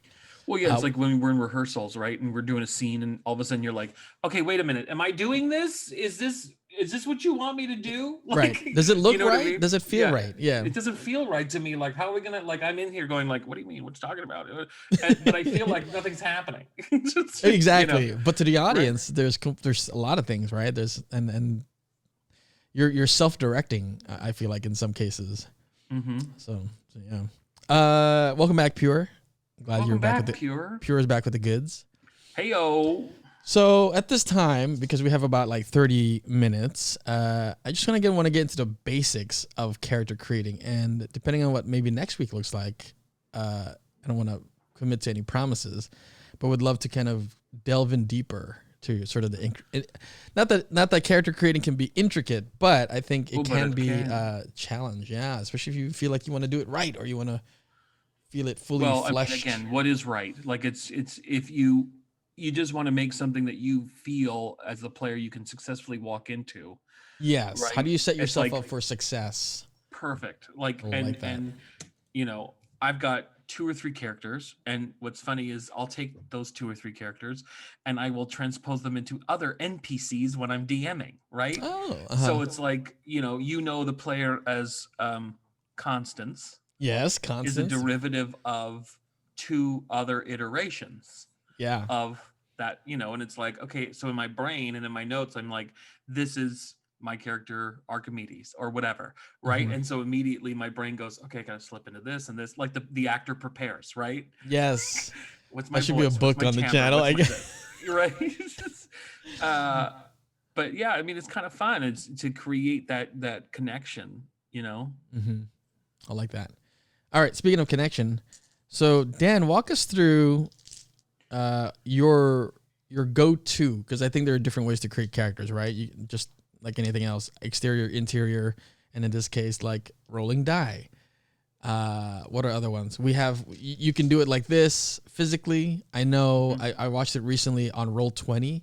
They have an automated system that does it for you, which can be fun, depending on how you're producing that. Like if it's for a show, for instance, it's more visual for an audience to see, because not everyone's gonna have a secondary camera to see what the die is, or a mic that'll pick up that nice like sound. Yeah, the right? ASMR version of The D&D. ASMR version, yeah. Because it's not gonna pick this up. There it is. Every time. So yeah, basics character for me. There's just one rule to be successful: create role for everyone. Whether you're a villain, you got to give role to civilians, the guards. Totally. Yeah, totally, Miguel. So what should we do here, Dan? Well, here's my thing. If you can do this with dice, I always push for that. Simply because there is no feeling like rolling dice. You feel like it's fate, and you just it is. What you roll is what's in front of you, and that's what you have to work with. Yeah. I've done the standard array. For those of you who've never played before, there's a standard array feature where you're rolling the statistics for your character, and when you do that, let me see. And that's what it's called, right? Standard array. So Standard new array. players will encounter that where exactly? Well, if you do it, again, not sponsored officially by this in any way, but D&D Beyond is a great place to go to As a resource. as a resource in which to like mess with character creation and playing. But every character has the following: strength, dexterity, constitution, intelligence, wisdom, and charisma. And those 6 categories basically help you build your character. And it doesn't matter what, They build the sort of the structure of character and is it ability points? ability. There's different ability scores and things of that will determine how successful you are with different things. Right. So Susan's already kind of got a Susan's dialed in because she does this with the Adventure League, and God bless you for doing that. So the standard array is 15, 14, 13, 12, 10, and 8. Oh, okay. So you're just assigning that anyone can use those numbers to assign. Yeah. So Gotcha. say we're in a party of 4, and Sure. everyone gets the standard array. You determine and delineate what numbers you want to go into each piece of the puzzle. That's amazing. 5-6 games a week. Wow. Yeah. That is some stamina. I applaud you, DM Susan. That's amazing. Is this is a professional? Is this? We got to get you on the show too. Listen, and Dan. Yeah, get her up here. This is hobby central for me. Have DM Susan run a game. Good Lord. Yeah. Good Lord. Good Lord, I say. No, I think I love it. I love that you do that professionally too. I watched a recent video clip and read an article about professional DMs and what that looks like.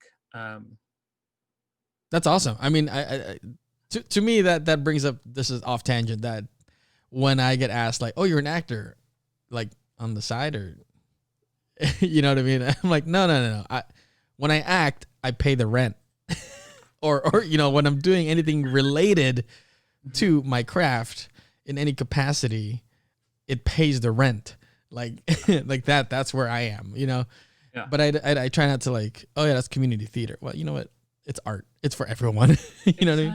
Exactly. Not up to Matt Mercer level. Well, let's not compare anything to Matt Mercer, right? Listen, because he started from somewhere where everyone else will start from somewhere. And I think I was watching a video of this. not to go off topic again, No, please. about the What's Matt it Mercer about? effect, in that Yes, I read if that you're, article as well. it's a great article, and Yeah. there's some validity to it, because it's kind of like everything else, right? Like, you see something of such a high production value and it's so accessible to you that of course you're going to model that with your experience.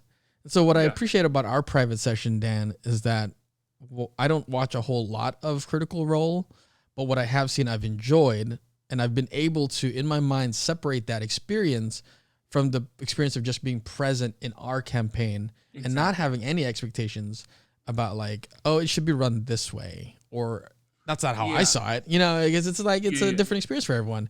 And I feel, but I do caution against like, or not, I don't know, caution, but I am wary of like folks who are first introduced to this now, that being their milestone. You know what I mean? Yeah.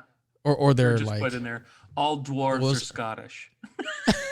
is that, well, Pure has a roommate that DMs for him who does like 5 different Scottish regional dialects. Nice. So I could see the immersiveness of that, right?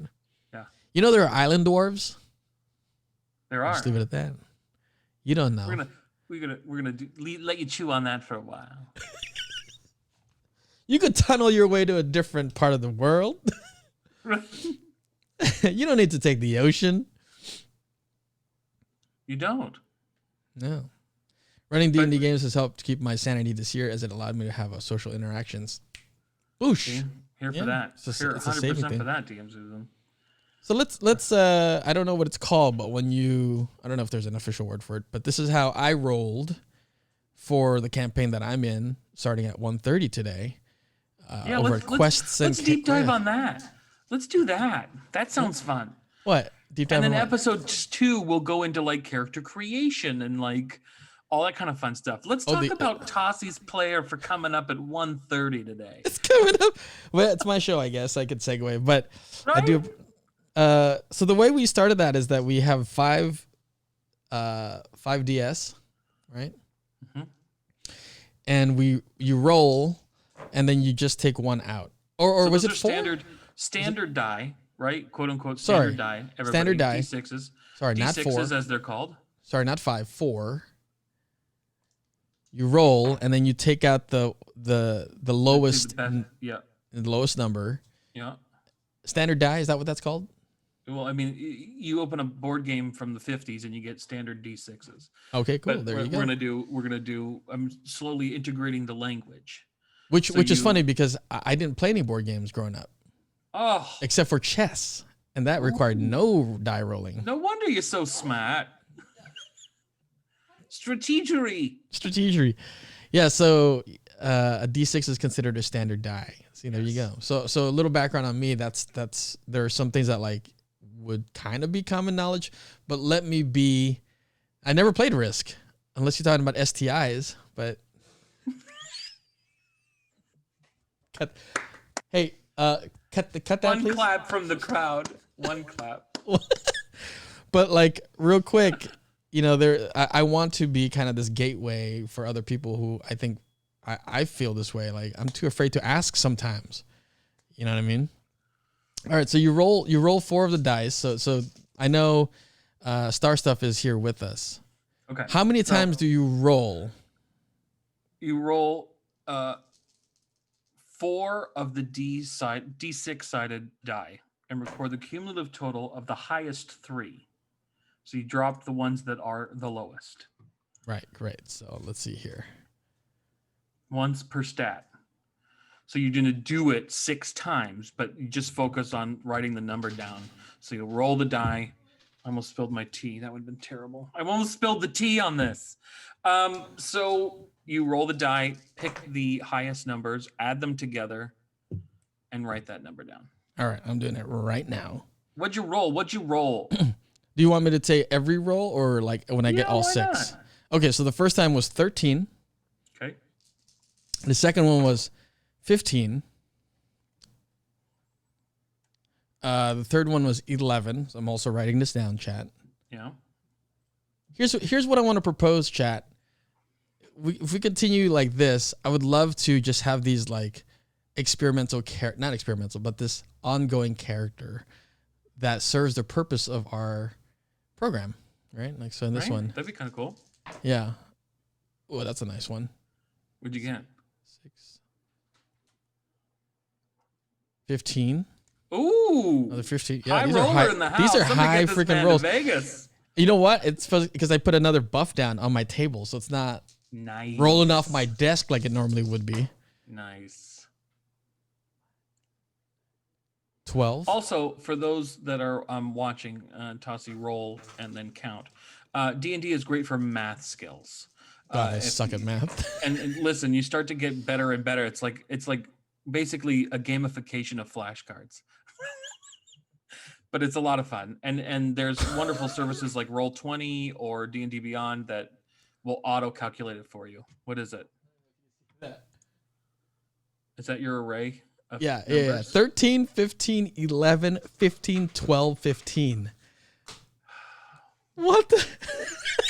Those are amazing, right? Like, I'm not even super pro to this. I'm so glad you wasted those rolls on this character that you're not going to be using. What if we do a one shot here with folks that Listen, I would be down to do a little one shot with chat. Like, we could do a little one shot episode with chat where we roll characters in like maybe next episode we roll characters, and then third episode we do a chat focused like one, you know. That'd be super fun. Can I read you guys Madam Harbingers? For those of you guys who don't know, Madam Harbinger in the channel is my partner, and she's also a mod here. And today I was like, hey, would you like to join us today? And so here's her roles. Are you guys ready? I hope you're seating.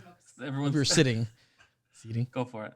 9, 13, Okay. 15, Oh. 7, Ooh. 8, Oops. 9. I am here for that character. Whatever that character is, I am here for it. Yes. Susan asked what my spread was. I'll read it again. You know what? I'll just put it in chat, so it just kind of lives there. There you go. Upset. No, that's a good, you know, that's a character building character. That's the compensate for my role. Yeah, actually, we were rolling at the same time, so I have a feeling maybe within the space of the studio, I sucked out all. Right? Yeah. I love that. You had a character with similar stats recently, so it's actually like just really fun to just do this as a practice. Just you know. And I will tell you, what Yeah. I find most intriguing about this game is the moral compass. The mm-hmm. D&D moral compass of rolling die, especially now without being in person with everybody. Yeah. Ooh, it's tough, right? I've watched people sit there and stare at the die and I'm go, you going to tell me that's a 1 or are you going to tell me it's a 3? Right. Oh, I see what you're saying. Yeah. Right? Oh So, my God. Like Because you even can't with look building over. characters. Yeah. Oh, that's interesting. That hadn't occurred to me. Boss is like, oh, yeah, I agree. Yeah. Tassie, your roles would be great for a spellcaster. Yeah, wisdom or int, right? Yeah. So the character I'm playing on the Rime of the Frost Maiden with Quest and Chaos is a Goliath sorcerer. And so initially I thought maybe I'd play a cleric, but a different player had already taken it because I'd taken so long. And I was like, yeah, that's cool, whatever. So I was like, what would be kind of fun? And then I was looking at the different races. And I was like, wow, the Goliath is written in a way that's in some ways reminds me of my Polynesian background. And I was like, I'll go with that. Yeah. I was like, the islands are mountains, really, Yes, they if you think are. about it. So it kind of makes sense. And so impulsively, I was like, I'll go that route. And what I'm learning is that I didn't know this. Sorcerers are high charisma is a thing. Mm-hmm. And I was like, oh, that would never have occurred to me. I thought maybe like high int wisdom, right? But it's not. It's constitution and charisma. I was like, I would have thought maybe that would be for a warrior or a fighter or a paladin. So I was actually very surprised when I was doing my research on that. Yeah, and I mean that's the learning piece, right? You can go through the whole book the player's handbook. I have You that. go through Yeah, it. yeah. You got yours. I finally added little tab marks Listen, for the first time. I have to. Yeah. So I I know gotta where get I'm the going, long but- ones. I gotta get the Listen, long I ones. got them like for you. you. I'll just drop them off sometime. Aww. But you know, you can go through this and figure out, and the book does a really amazing job of basically telling you what to focus on and what your spells are going to need and all that kind of stuff. So you can kind of like digest that a little bit more. But Right. it's really intriguing what the combinations make, right? And then the decision that you have to make for yourself and your character is what what am I willing to give on? Right? Yeah. So maybe my focus would be like, yeah, I'm a wizard, or yeah, I'm a sorcerer, or yeah, I'm a cleric, or whatever, and I want to be good at my job, quote unquote job, but I don't want to be so good at my job that I'm boring. I'm always checking out, or I'm always like squirrel. It's just, or whatever, right? So it's you got to play with it. Right. So let's did really Star Stuff drop some numbers. Thank you. Star Stuff's got some numbers here. What's Star Stuff's numbers? Well, sorry, Star Stuff. I missed your question. You said the 2 lowest? No, the 1 lowest. So you would roll, and then of the 4, you would remove the lowest, and then add up the 3 remaining. You would do that 6 times. Oh, there it is. 15, 11, 18, 20, 8. Whoa! Is that possible? 6. You're watching. Welcome to the math channel. I was like 6 times 3.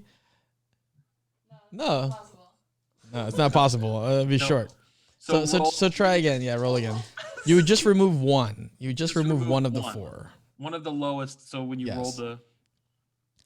So how about this for I don't have next week's schedule planned out, but I do stream here on Saturdays as well.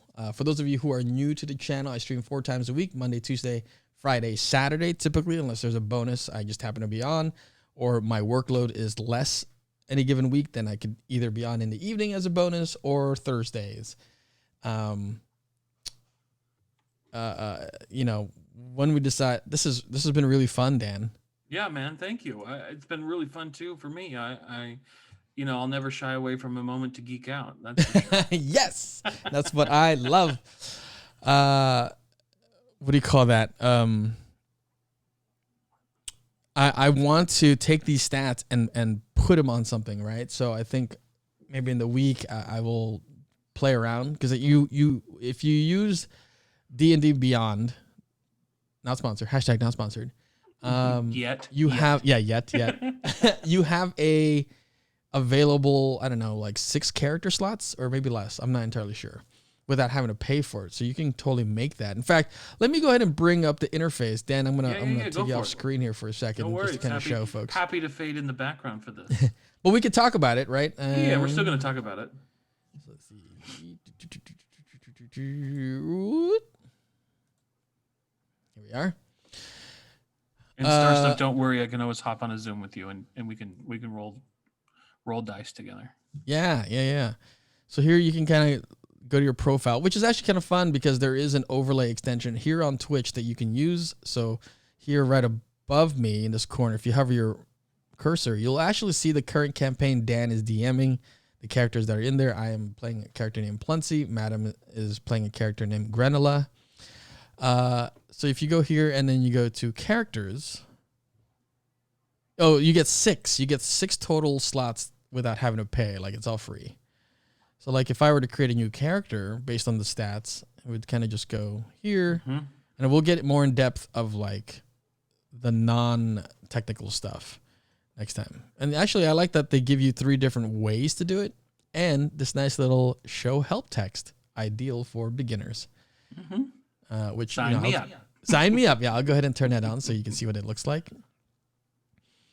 And it gives a nice sort of description. I do appreciate that the slight beige background is reminiscent of the player handbook. Yes, here for it. Design is everything. So you go ahead and like create your character's name.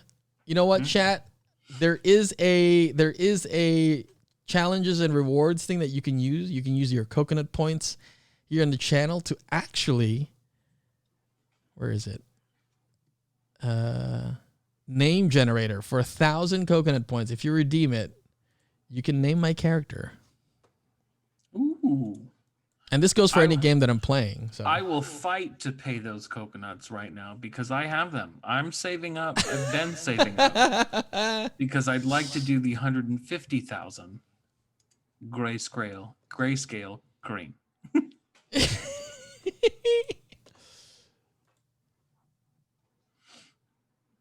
give it a second if anyone would like to. Yeah.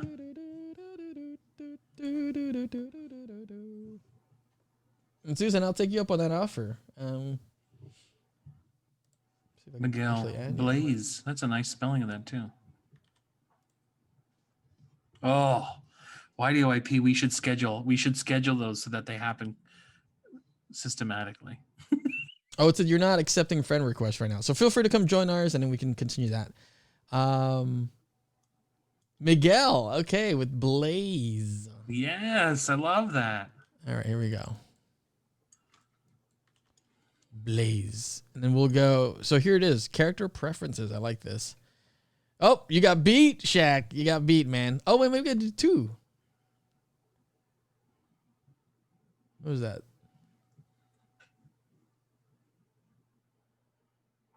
It sounds like fun. How about this? Blaze Nimindra. There you go. That's exciting. Chicken nuggets. I do like in character preferences as source. Allow or restrict sources to be used for this character. So you can actually check those off. Critical Role has their own content on there, which is interesting. Rick and Morty content. Hey, that's intense. That is intense. Feats, multi-classing. Marty show. Yeah. So I don't really flux with this. The nice thing is you can always go back and update that right as you go. Yeah. But let's go to where the ability, the points that we put in actually where you would want to put it. So if you go here to abilities and then you hit the next button, manual. You'll be kind of faced with this page, and then you go to manual, like you said, Dan. Thank you. No worries, and here you can decide where you want to put the 6 different ability scores that you rolled: strength, dexterity, constitution, intelligence, wisdom, and charisma. I've been hanging out with Randy too much. I think so. So I don't know what I'm gonna make yet. Open it up to chat, man. Yeah. Well, Susan was like, that'd be great stats for a spellcaster. So I'm like, yeah. Hey, Fire Bubble. Good evening. Hey. So something like a druid. That'd be interesting. Sam's playing a druid right now. We could I love being a good druid. The nice thing is you could be 2 totally different druids, though, right? Like you could, because there are different schools and circles for druids. Yeah. Thank you. Yeah. And those of you who are diehards or just getting into it, there are books that are out that kind of open up new opportunities for different style of focus. So there's like a Path of the Grave Cleric. There's all sorts of stuff, and they're in the different books that are out. There is also a new book, again, not sponsored, but there is a new book coming out next week. Yeah, I will accept that as a positive, Miguel. We are creative. We are your muses. Yes. Feral and Moonkin druids. Yeah, there you go. Yeah. Restoration druids. Oh my god, I love it. Oh man. All right, let me pop back in here. We'll continue that. So that would be like a. I'm watching the time for you too. That would be a really good episode too if I'm gonna say that, and I did. Yeah. Do you want to go through Tasha's? I have to get my makeshift light screen. There it is. Yeah. More light in here. We gotta get you a little ring light that you can attach to the top of your monitor. Listen, I just opened up a blank Word doc and the sheer brightness illuminates my face. I love it. Well, I was gonna say, like, Yeah, man. I like your setup a lot. You can actually put a light right behind your monitor, bounce it in the corner, and that should give you some nice like. But anyway, that's a whole different. That's another Yeah, whole can we all story. chip in and get Dan a $10 desk light? No, I've got it. You guys, stop it. No, I know. No. I'm just teasing. Just teasing. I do have an Amazon Prime wish list. If anybody's wondering. Ooh. No, I'm just teasing. See, that's Hey, with the real quick, Dan. I know I'm running short on time here.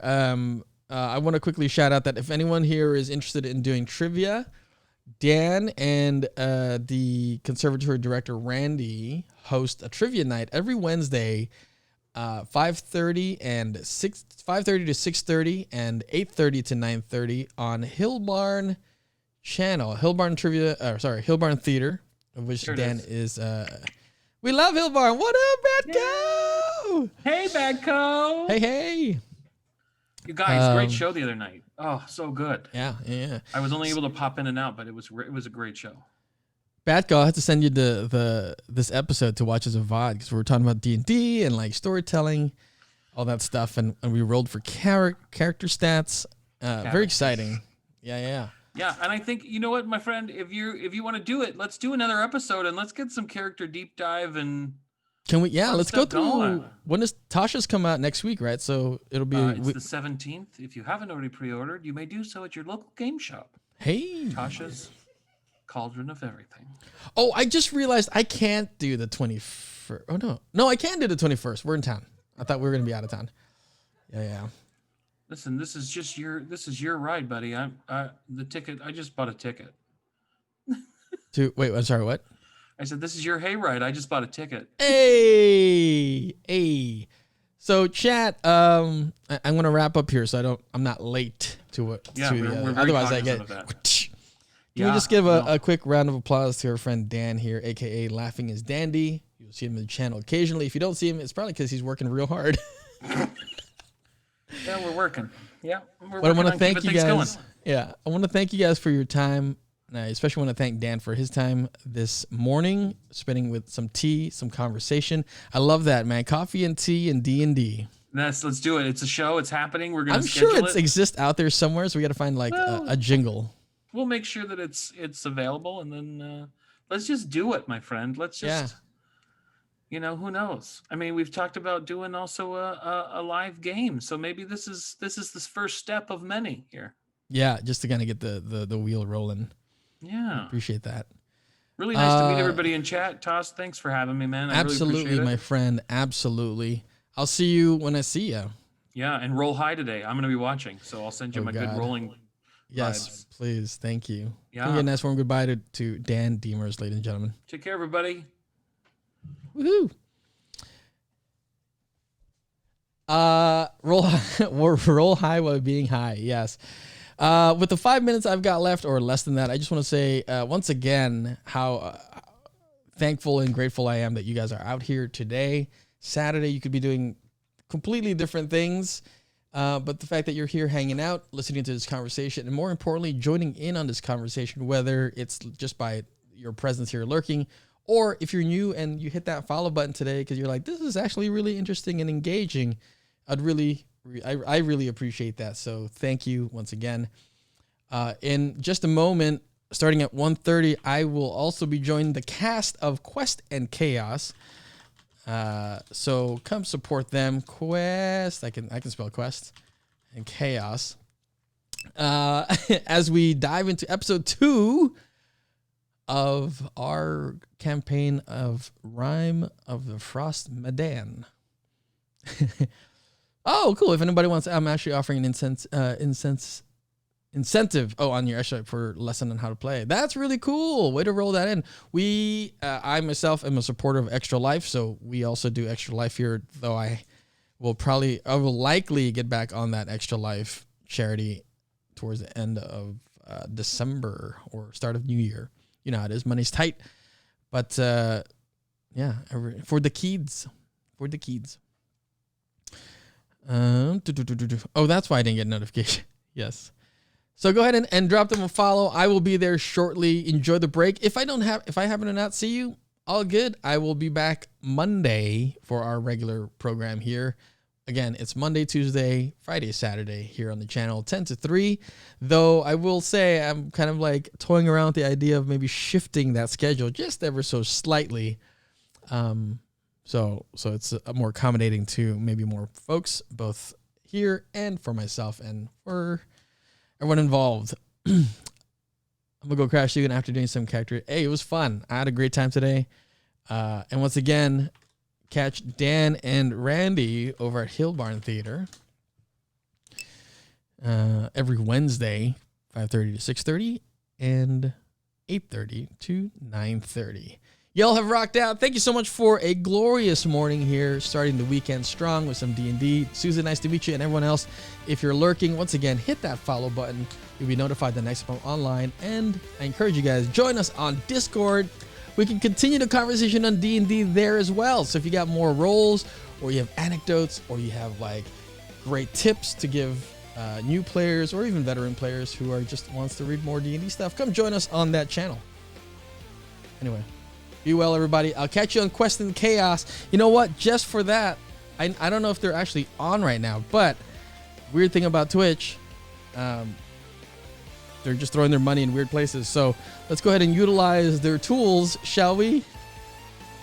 And just get our butts over there. They really are, though, I feel like.